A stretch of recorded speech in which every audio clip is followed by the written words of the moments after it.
Ami aw fo ka aw waliɲuman dɔn ka sɔli ala ka kira sanuma kan Muhamɛd sallallahu alaihi wasallam. An balimaw, bi ye araba ye utukalo tile 5 don san 2025. aw denkɛ na balimakɛ don Bakari Tarawele, l'enfant de Bosofala. A tɛ jɛnya an bɛ bɔ aw ɲɛma bi an ka chaîne YouTube belebeleba kɔnɔ Bosofala 24. kibaruya mun bɛ an bolo o ye Maître Muntaka Tall a ye laseli kɛ, a y'a jira kɔnɔna na k'a fɔ kalenkan mun ni o bɛ ale ni malidenw ni ɲɔgɔn cɛ, k'a sababu kɛ olu ye kiiri minnu don parti politiques olu cili ko babu la. Jamana ɲɛmaa a ye o sariya bolo mun ta walasa kiiribulon bɛ se ka wuli cogoya mun na, ko chaque fois que yɛlɛma bɛ don a kunnafoni na, a bɛ bɔ ka malidenw kunbaroya. Kunun ni o bɛnna tɛnɛndon ma, utukalo tile 4 kiiri kɛra sigida fɔlɔ ni o ye commune 1 ye ale tribunal la. Kiiri kɔfɛ jaabi bilara utukalo in tile 25 la ni ala ye an si jɔ k'o kɔnɔ. Sani o cɛ, kiiri in tɛmɛna cogoya mun na, Maître Muntaka Tall a ye mun kɔlɔsi a kɔnɔna na, a y'o kɛ bataki ye ka lase diɲɛma ma. Anw y'a kanu mun kɔnɔ kuma k'a bamayɛlɛma nansarakan na, bamanankan na, aw ka se ka faamu. Ni an y'a bamayɛlɛma, a kibaruya dilen kɔfɛ aw ma, anw mirinata ye mun ye a la, sariya bɛ o hakɛ mun di an ma, ni o ye observation ye, ni o ye analyse ye, ni o ye avis ye, an bɛ o d'a kan walasa maaw k'a dɔn hakilina mun bɛ an yɛrɛ la a ko la. An t'a bila daga girinda la, a ye communiqué mun kɛ, an bɛ o kalan ka bamayɛlɛma todunkan na, aw ka se ka a faamu. A y'a jira k'a fɔ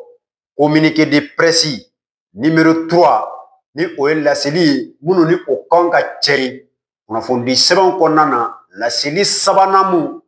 ni waleya in kan a bɛna mun da kɛnɛmaya. An hakili b'a la, a ye fɔlɔ kɛ, an y'o yɛlɛma aw ye yan, a ye filanan kɛ, an y'o fana yɛlɛma aw ye yan, nin ye sabanan ye. Communiqué numéro 3 relatif à l'évolution des procédures judiciaires engagées pour l'annulation de la dissolution des partis politiques au Mali et aux poursuites contre des membres du Conseil national de la transition ni o ye CNT. U tun y'o kiiri mun don ni a kɔnɔna na, jamana ɲɛmaa ye sɛbɛnfura mun ta, an y'o fɔ aw ɲɛna. O lajɔli baara, o laɲini kiiri tigilamaw fɛ walasa bɛrɛbɛrɛtɔ tigilamaw olu k'u ka baara kɛ. En même temps, u tun ye damakasi don CNT ale maa 2 kama mun bɛ tali kɛ Bitɔn Mamari Kulubali ale ni Mulayi Keyita la, olu bɛ bunakun mun na bi, a ye détail di nin bɛɛ lajɛlen kan. A y'a jira k'a fɔ conformément aux engagements pris,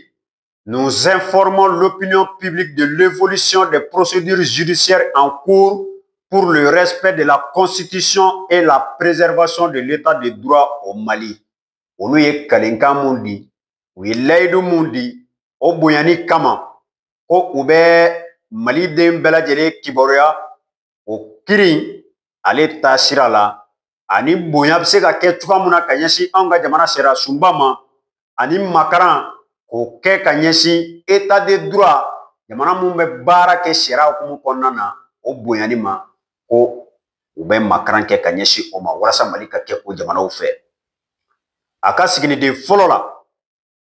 a y'a jira k'a fɔ procédure devant les tribunaux de grande instance de Bamako, tamakasi mun kun donna kiiri tako fɔlɔ, olu bɛ kɛ tribunal mun ɲɛkɔrɔla na Bamako, ko u kun ye damakasi mun don o ɲɛkɔrɔ, ko o baaraw kɛcogo filɛ. Ce lundi 4 août 2025 s'est tenu devant le tribunal de grande instance de la commune 1 du district de Bamako l'audience de fond sur la procédure engagée pour l'annulation des textes portant dissolution des partis politiques. Ko ka da don a babu yɛrɛ la ni o ye débat de fond ye, ko o kɛra commune 1 tribunal la kunun tɛnɛn.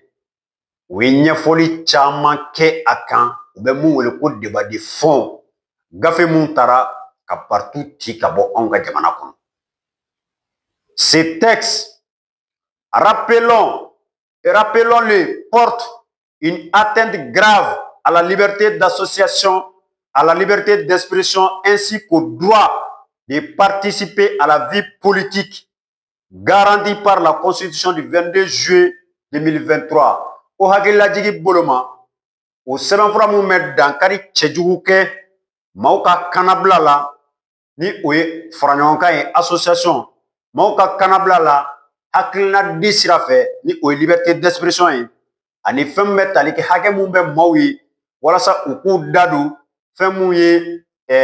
jamana babubaw la ni o hakɛ makaranen don an ka jamana sariyasunba ale kɔnɔna na, sariyasunba mun tɛgɛ nɔ bilara juillet kalo tile 22 san 2023 u bɛ se ka bonya cogoya mun na. A y'a jira k'a fɔ les plaidoiries ont essentiellement axé sur la violation manifeste de la Constitution du 22 juillet 2023, de la Charte africaine des droits de l'homme et des peuples, des droits fondamentaux de la personne humaine et de la jurisprudence des cours suprêmes et cours constitutionnels du Mali. Ko plaidoirie ni o ye débat ye kiri ale bolila fɛnba minnu kan o ye sariya sɔsɔ minnu bɛ bɛɛ lajɛlen ɲɛma a ko kan ni o bɛ tali kɛ constitution sɔsɔli la, ni o bɛ tali kɛ charte africaine des droits de l'homme et du peuple sɔsɔli la, ni o bɛ tali kɛ maa ni hakɛ mun bɛ na i bɛ bange ka hakɛ mun k'i ye anw ka jamana kɔnɔ ni o ye droit fondamentaux ye olu sɔsɔli la, fo ka taa se o n'a ɲɔgɔnna kiri mun delila ka tigɛ anw ka kiribulonw na ni o bɛ tali kɛ cour suprême na ale ni cour constitutionnelle la an bɛ mun wele nanzarakan na ko jurisprudence plaidoirie ko a bolila olu kan. L'affaire a été mise en délibéré pour le jugement être rendu le 25 août prochain. Ko lamɛnniw kɛlen kɔfɛ défense lamɛnni ale ni contentieux de l'État lamɛnni a ko bilara ko jaabi o bɛ maa kɔnɔ utukalo ale tile 25 nata. Le dossier pendant devant le tribunal de grande instance de la commune 6 sera quant à lui appelé de nouveau le mardi 26 juillet 2025. Ko fɛn bɛ tali kɛ sigida 6nan ale tribunal ta la i bɛna ye k'a fɔ don bɛ kɛ ale kɔnɔ kura ye utukalo tile 26 nata san 2025. Ko fɛn mun bɛ boli tribunal minnu ko fanga tɛ olu bolo walasa u k'u da don a ko la u ye olu ka jaabi u y'o ta ka taa da cour d'appel ɲɛkɔrɔ Bamako kɔnɔ yan ko baaraw fana bɛ senna ale bunakun na.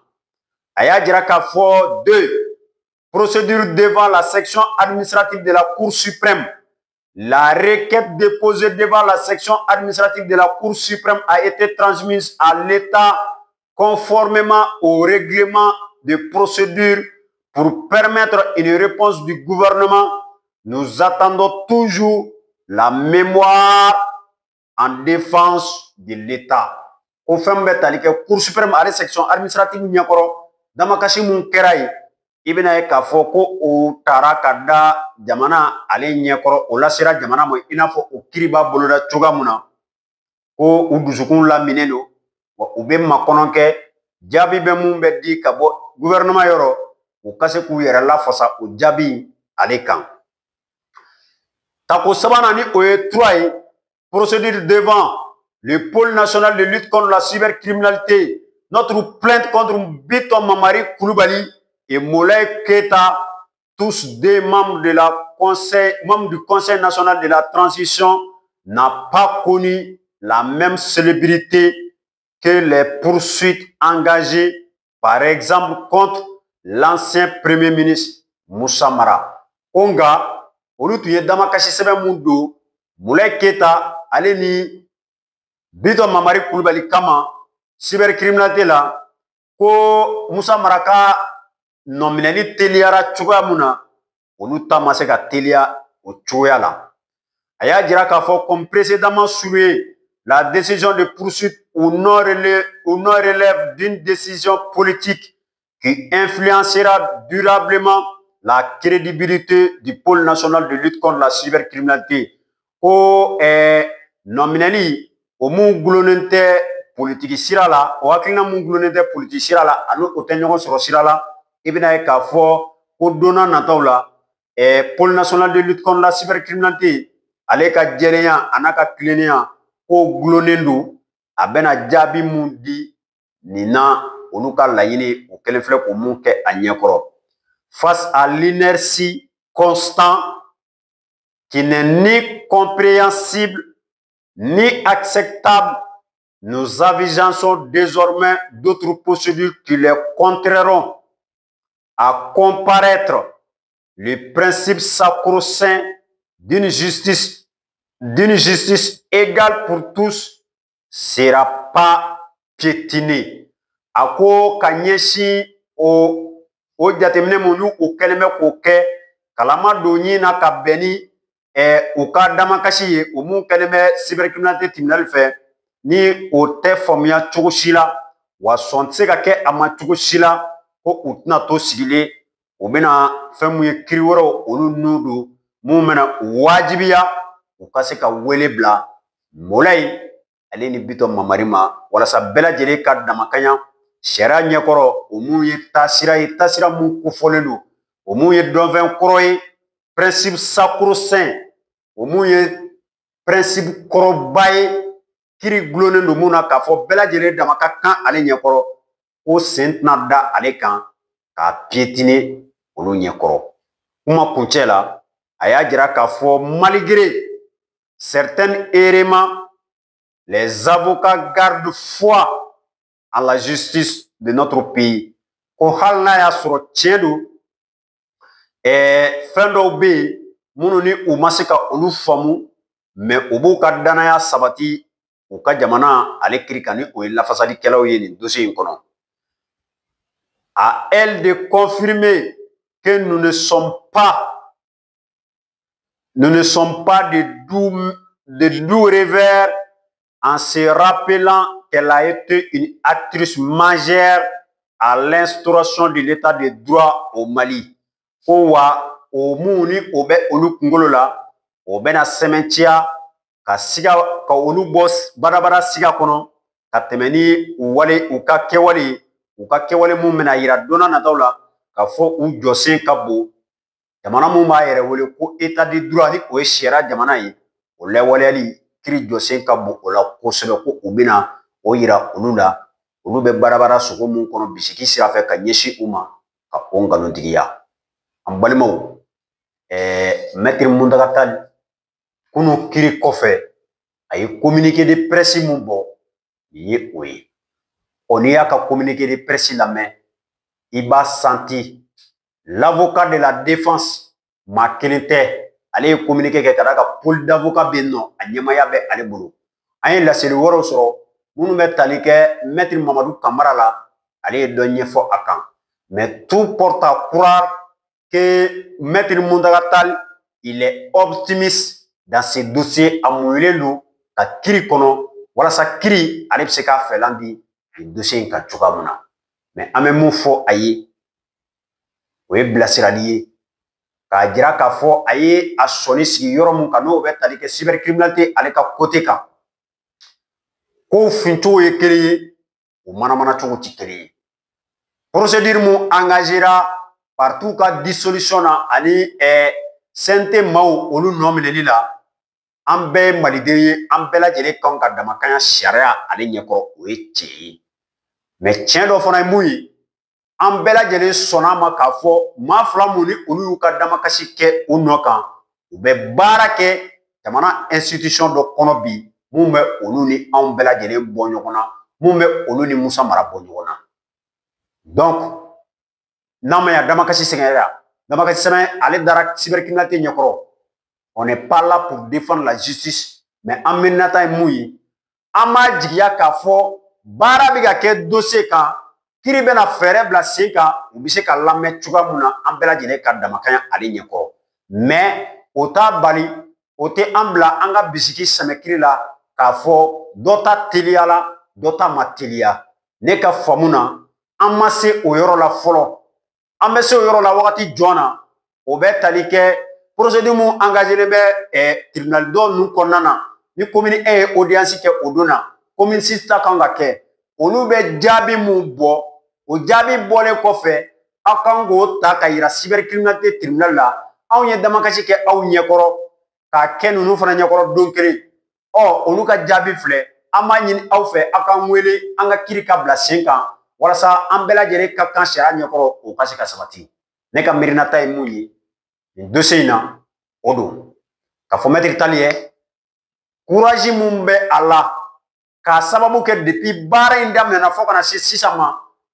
il nous informe en temps réel a ka continuer o baara in fɛ walasa kibaruya ɲuman bɛ se ka véhiculer cogoya mun na nin procédure kɔnɔ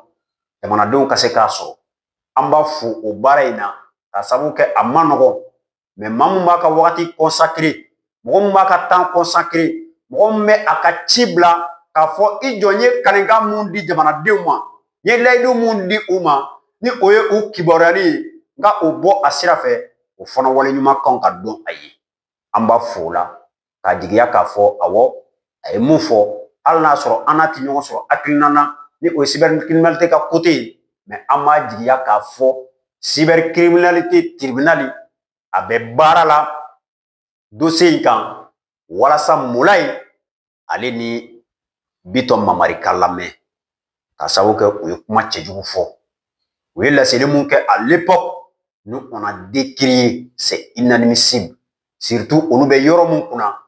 tiɲɛ yɛrɛ la a tun bɛnnen don maa caman da ka tɛmɛ olu ka o donni kama ka sababu kɛ bɔ faso can la on a dénoncé à l'époque et nous dénonçons aujourd'hui an miirinata ye mun ye a la o ye nin ye ala ka faamuya ko ɲuman di an ma ni ala ni kira sɔnna ma an bɛ bɔ aw ɲɛma sigi kura kan sigi kura mun ni an bɛna don babu wɛrɛw kɔnɔ walasa aw ka se ka faamuya sɔrɔ ka ɲini aw fɛ aw ka ja ninnu cɛri aw ka miirinata di an ma aw ka cloche de notification activé aw ka kɛriw aw ka olu digi o bɛ kɛ sababu ye ka fangaba don anw ka baara in na aw k'an bɛn sɔɔni wasalamu